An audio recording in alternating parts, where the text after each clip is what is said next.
Dear students, how are you? Today again I come to you. Today I will discuss with you according to your final or annual exam syllabus question number 4 English second part grammar question number 4 turn question turn the tenses of the following sentences into past indefinite.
তোমাদের এর মধ্যে রয়েছে to be verb টেন্সটাকে past ইনডিফিনিটে পরিণত করতে হবে এর মধ্যে রয়েছে টু বি ভার্ব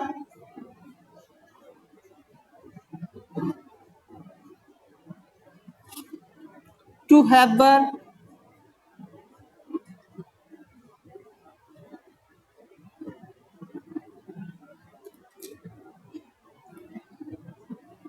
ডিড ব্যবহার করতে হবে পাস্ট টেন্সে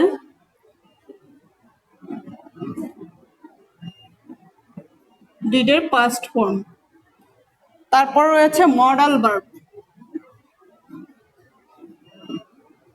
এবং সর্বশেষে প্যাসিভ ভয়েসে কিভাবে পাস্ট ইনডিফিনিট টেন্সটা ব্যবহার করা হয়।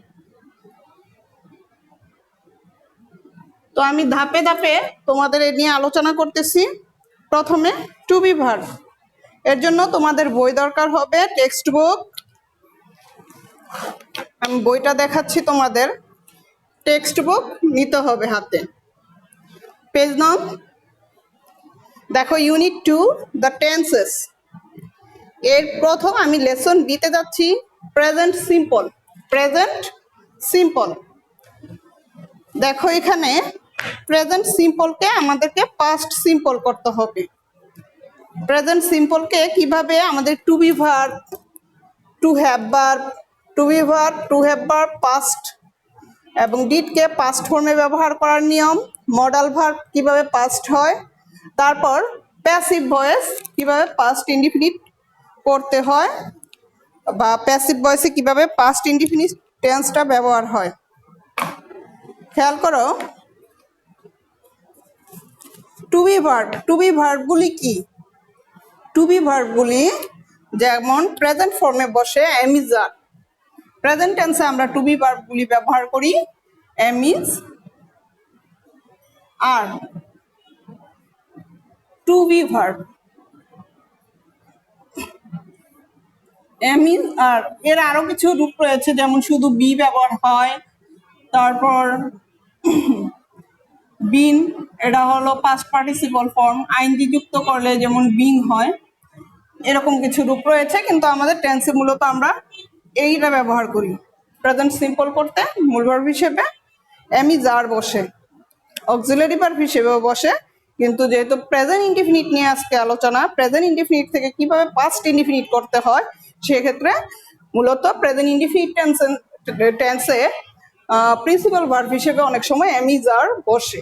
সে এম ইজ আরকে কিভাবে পাস্ট ইনডিফিনিট করতে হবে, আমাদের আজকের আলোচনা প্রেজেন্ট ইনডিফিনিট থেকে এগুলির ব্যবহারের মাধ্যমে to be verb, to have verb, did, do ডাজকে ডিড করা। মূলত তোমাদের এতে লেখা সিলেবাসে ডিড ফার্স্ট ফর্ম, মূলত ডু ডাজকে ডিড করার নিয়মটাই এখানে উল্লেখ করা হয়েছে।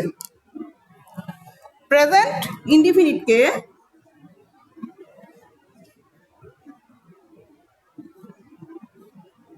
পাস্ট ইনডিফিনিট করা।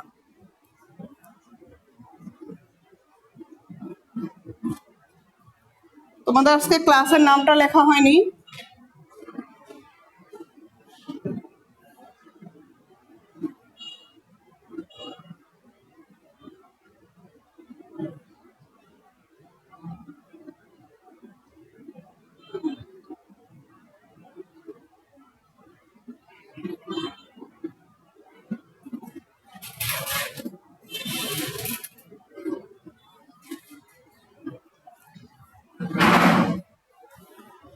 তো এম ইজ আর আমার পার্ট ছিল এখানে, যেমন এম ইজ আর কে কিভাবে প্রেজেন্ট ইনডিফিনিট টেন্স থেকে পাস্ট ইনডিফিনিট করব। ওপেন এট page 27 lesson 2, page 27 lesson 2, 27 lesson 2 এ অংশেতে 2 এর এ পার্টটা, এটাতে দেখো আই এম এ স্টুডেন্ট। তোমাদের পরীক্ষায় মূলত এইভাবেই আসবে, দেখো এখানে আই এম এ স্টুডেন্ট, একটা সিম্পল প্রেজেন্ট টেন্স। এখানে এম হলো প্রিন্সিপাল ভার্ব, এখানে মূল ভার্ব হলো এম। এই এম কে কিভাবে আমরা পাস্ট ইনডিফিনিট করতে পারি? আমরা কি জানি এম ইজ আর এর পাস্ট ফর্ম কি? এম ইজ আর এর পাস্ট ফর্ম তোমরা অনেকে নিশ্চয়ই জানো। এম ইজ আর এর পাস্ট ফর্ম হচ্ছে ওয়াজ অথবা ওয়ার। এম ইজ আর এর পাস্ট ফর্ম হচ্ছে ওয়াজ ওয়ার। এখন আমাদের পাস্ট করতে গেলে এম ইজ আর এর ক্ষেত্রে ওয়াজ অথবা ওয়ার যে কোনো একটি বসবে। তো আয়ের সাথে কি বসতে পারে? আয়ের সাথে ওয়াজ। তাহলে দাঁড়াচ্ছে কি I was a student. Very simple work. দেখো এম এর জায়গায় ওয়াজ, এম প্রেজেন্ট ফর্মে, এখন পাস্ট ফর্ম ওয়াজ বসিয়ে দিলাম, আমাদের প্রেজেন্ট ইনডিফিনিট থেকে পাস্ট ইনডিফিনিট সেন্টেন্স হয়ে গেল।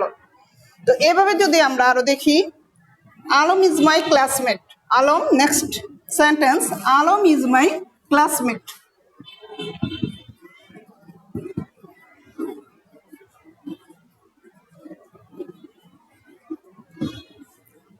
আলম ইজ, ইজের জায়গায় আমরা কি বসাতে পারি এখন? ওয়াজ। তাহলে দাঁড়াচ্ছে আলম ওয়াজ মাই ক্লাসমেট।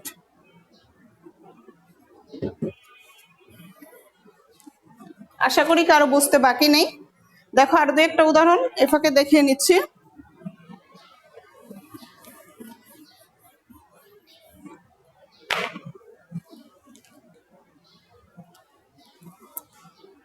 পরের সেন্টেন্সটা দেখাচ্ছে we two are good friends. We two are good friends. এখানে আর আছে, আর রয়েছে, আর এর পাস্ট ফর্ম ওয়ার। তাহলে we two were good friends. এই মূলত টু বি ভার্বকে প্রেজেন্ট থেকে পাস্ট করার নিয়ম। To be verb am is are কে প্রেজেন্ট থেকে পাস্ট করার এই নিয়ম। নেক্সট আমরা চলে যাচ্ছি টু হ্যাভ ভার্বকে কিভাবে প্রেজেন্ট থেকে পাস্ট করতে হয়। আমাদের নেক্সট আলোচনা হচ্ছে টু হ্যাভকে কিভাবে প্রেজেন্ট ইনডিফিনিট টেন্স থেকে পাস্ট ইনডিফিনিট করতে হবে। এখন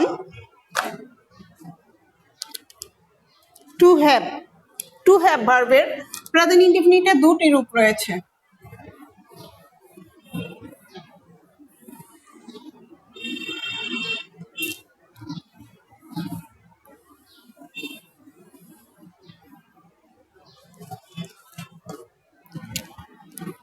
এবার আমাদের আলোচনার বিষয় হচ্ছে two have verb.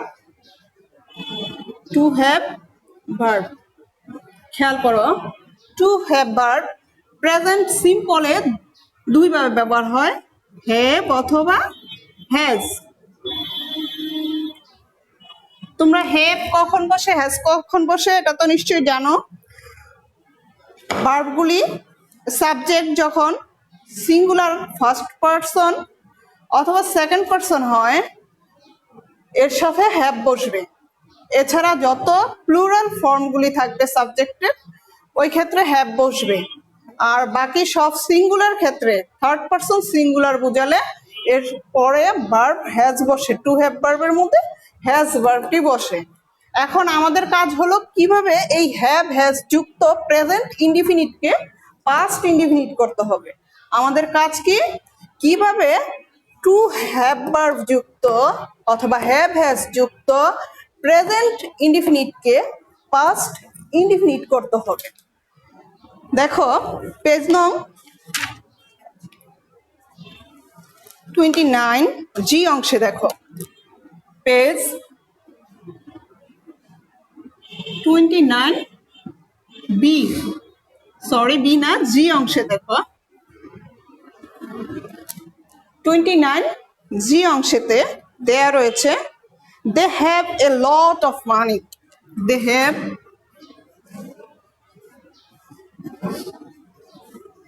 A lot of money. দেখো হ্যাভ হ্যাজ এর পাস্ট ফর্ম কি? এর পাস্ট ফর্ম হচ্ছে হ্যাড, একটাই পাস্ট ফর্ম। হ্যাভ হ্যাজ দুটোটারই পাস্ট ফর্ম একটা, তা হলো হ্যাড। তাহলে হ্যাভ বা হ্যাজ যাই থাকুক আমাদের পাস্ট করার সময় বসাতে হবে হ্যাড। প্রেজেন্ট ইনডিফিনিট থেকে যখন আমরা একে পাস্ট ইনডিফিনিট করব, হ্যাভ বা হ্যাজকে পাস্ট ইনডিফিনিট করব, তখন আমাদের হ্যাভ বা হ্যাজ পরিবর্তিত হয়ে হ্যাড বসবে। এর পরিবর্তে আমাদের হ্যাড বসবে।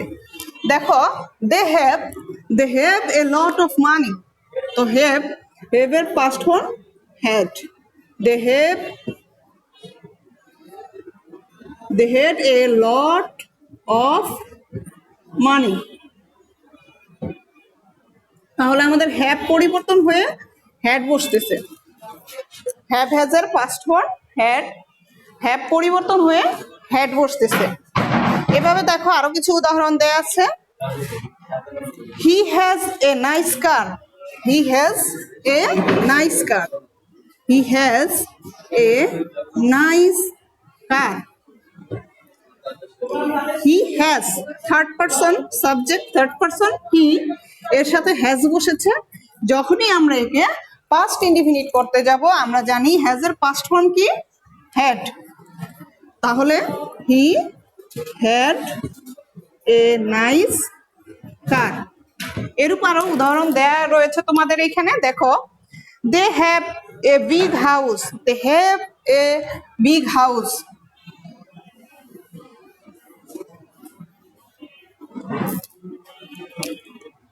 They have a big house. এখানে সে আগের কথাই আসতেছে, হ্যাভ এর পরিবর্তে কি বসবে? হ্যাড। তাহলে দাঁড়াচ্ছে কি? They had a big house. চট করে দেখে নিই বাকি সেন্টেন্সগুলি। দেখো how many children do you have. এখানে হাউ মেনি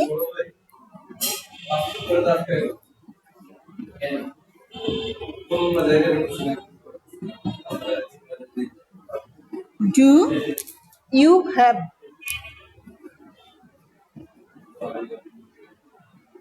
খেয়াল করো how many children do you have.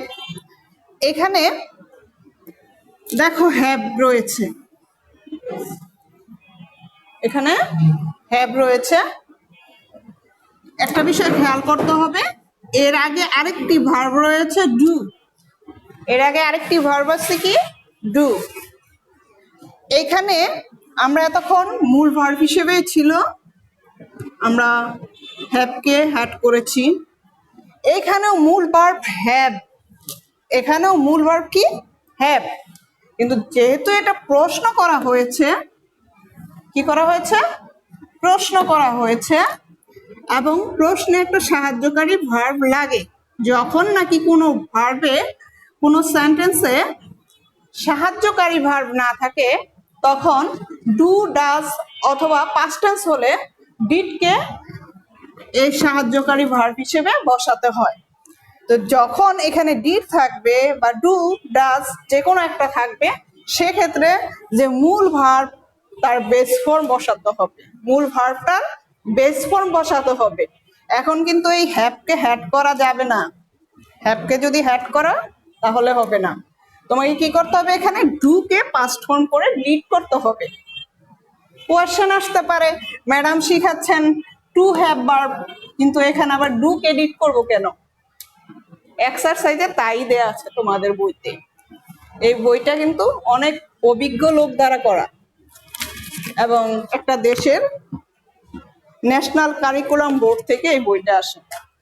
তো এর সাথে এর প্রাসঙ্গিকতা নিশ্চয়ই রয়েছে। তাহলে দেখো, তাহলে হ্যাভ কি হচ্ছে, হ্যাড হচ্ছে, সরি হ্যাভ হ্যাড হচ্ছে না, এখানে ডুকে কি করতে হচ্ছে, ডিড করতে হচ্ছে। তাহলে দাঁড়াচ্ছে কি, হাউ মেনি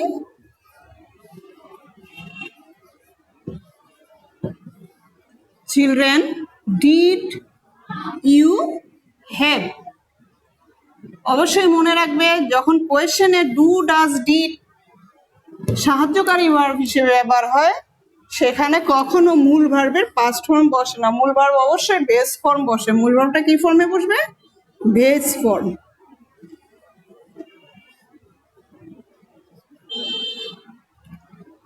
তারপর আসতেছে does she have a pet cat, does she have a pet cat.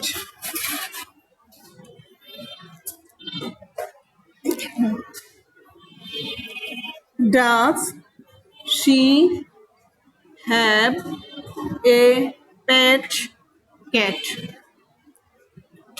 খেয়াল করো, এই তো এখানেও ডাজ রয়েছে, আবার ভার্ব, মূল ভার্ব হ্যাভও রয়েছে। কথা ছিল হ্যাভ, টু হ্যাভ ভার্বকে আমাদের হ্যাড করতে হবে, ঠিক আছে। কিন্তু কোয়েশ্চেনের ক্ষেত্রে যখন নাকি ডু, ডাজ ওই কোয়েশ্চেনে সাহায্যকারী ভার্ব থাকবে, সেক্ষেত্রে মূল ভার্ব অবশ্যই বেস ফর্মে থাকবে, চেঞ্জ আসবে এই মূল ভার্বের উপর দিয়ে।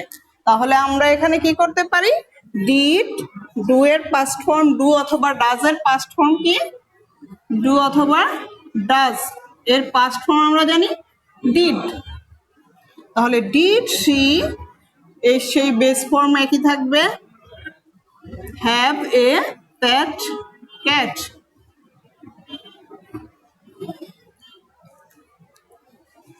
এর মধ্য দিয়ে শেষ হলো আমাদের two have verb.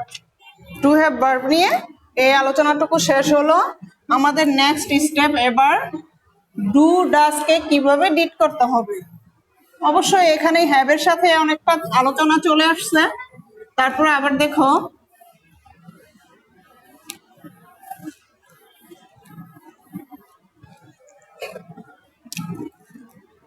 Did past form অথবা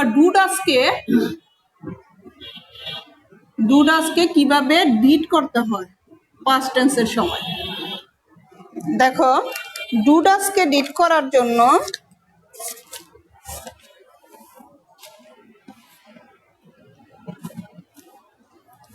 রয়েছে পেজ নং 28-এ ডু ডাজ নিয়ে একটু আলোচনা। যদি এখানে পাস্ট ফর্ম দেখায়নি, আমি তোমাদেরকে পাস্ট ফর্মে উদাহরণগুলি দেখাচ্ছি। দেখো, পেজ নং 28-এর ডি, 28 এর আলোচনা মানে এর প্রেক্ষিতে আমরা আলোচনা করতেছি। পেজ 28 আমাদের ডি অংশ দেখতে হবে। আমরা চলে যাচ্ছি কি পেজ 28-এর ডি অংশে। খেয়াল করো, এখানে রয়েছে I do not need your help, I do not need your help.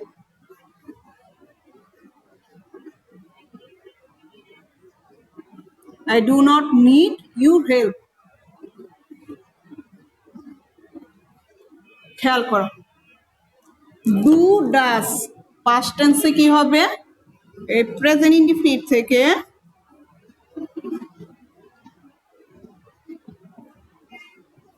আমাদের আজকে কি শিখতেছি? প্রেজেন্ট ইনডিফিনিট থেকে পাস্ট ইনডিফিনিট।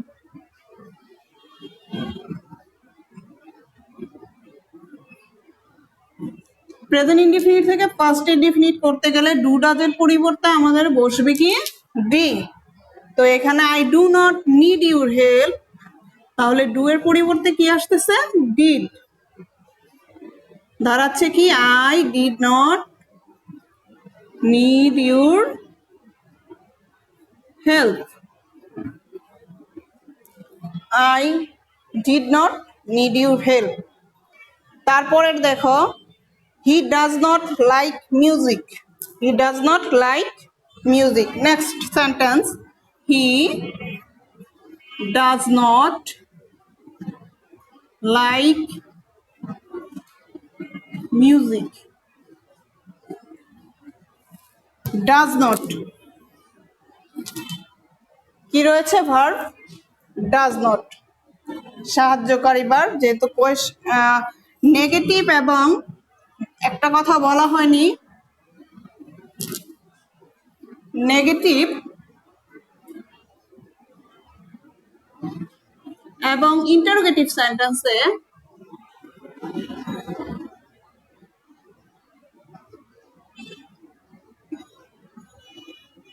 নেগেটিভ এবং ইন্টারোগেটিভ সেন্টেন্সে do not, does not, did not হবে। প্রশ্নের সময়ও ডু, ডাজ, ডিড হবে এই দুইটা ক্ষেত্রে। দেখো, আই ডু নট কি হয়েছিল? I did not. He does not কি হয়ে যাচ্ছে? হি ডিড নট।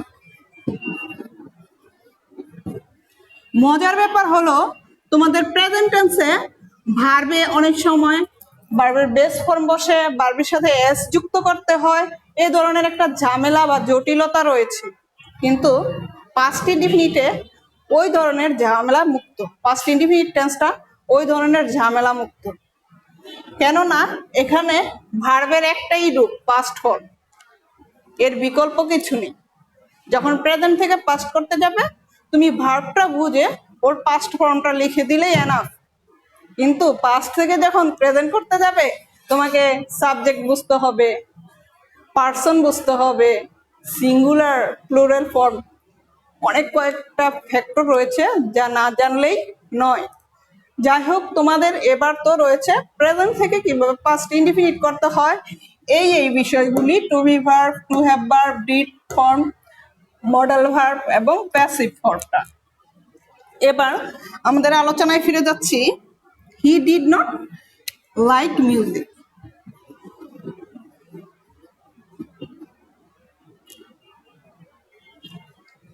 তারপর সেন্টেন্স দেখো, do you read novels?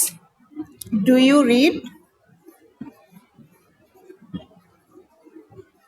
Read novels? Question কি দাঁড়াচ্ছে? Did you read novel. Sentence লিখলাম না, ডু থেকে ডিড বসিয়ে দিলে আমাদের হয়ে গেল। এবার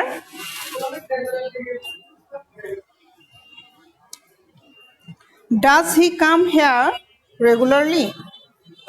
does he come here regularly?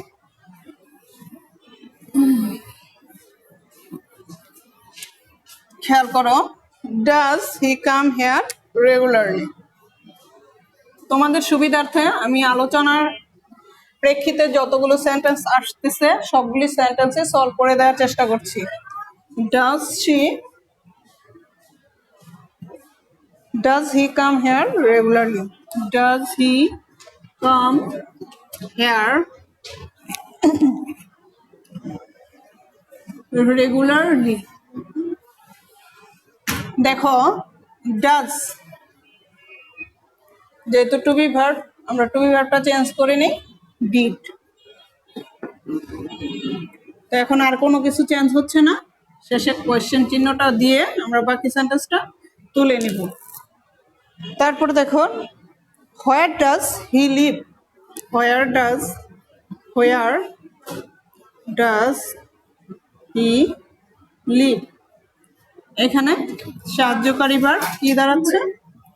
Where did he live? Where did he live? When do you go to bed? When do you go to bed?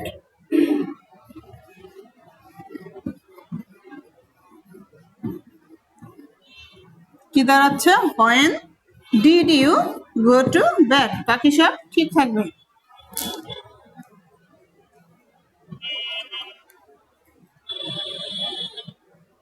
তো কিভাবে ইন্টারোগেটিভ এবং নেগেটিভ সেন্টেন্সগুলিতে ডু ডাজ ডিডে পরিণত হচ্ছে তোমরা বুঝতে পেরেছ, আশা করি বুঝতে পেরেছ। এবার আমাদের পরবর্তী যে স্টেপ তা ছিল মডাল ভার্ব। মডাল ভার্বগুলিকে কিভাবে পাস্ট টেন্স করতে হবে, প্রেজেন্ট ইনডিফিনিট থেকে কিভাবে পাস্ট ইনডিফিনিট করতে হবে।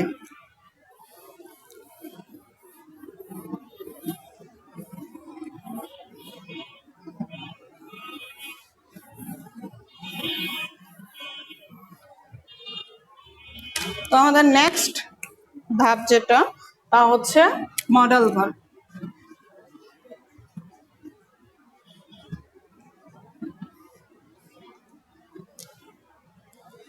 Dear students, now I discuss with you about modal verb. You know there are 13 modal verbs in English language. We use some of them in our daily language, but all are not used here. I will say you some important modal verbs which are regularly used here. They are time. আচ্ছা, modal verb গুলো দেখো। Can যদি থাকে সেন্টেন্সে তা কুডে পরিণত হবে। Will change into would. এক্ষেত্রে আর কোনো কিছু তোমাকে চেঞ্জ করতে হবে না, শুধু উইল যেখানে থাকবে সেখানে উড দিবে। শেলকে চেঞ্জ করবে শুড হিসেবে। মে থাকলে তা মাইটে পরিণত হবে। Today our time is already finished, about to finished. So I want you will connect with me and I can teach you more about these topics. Till then, Allah Hafiz. Bye.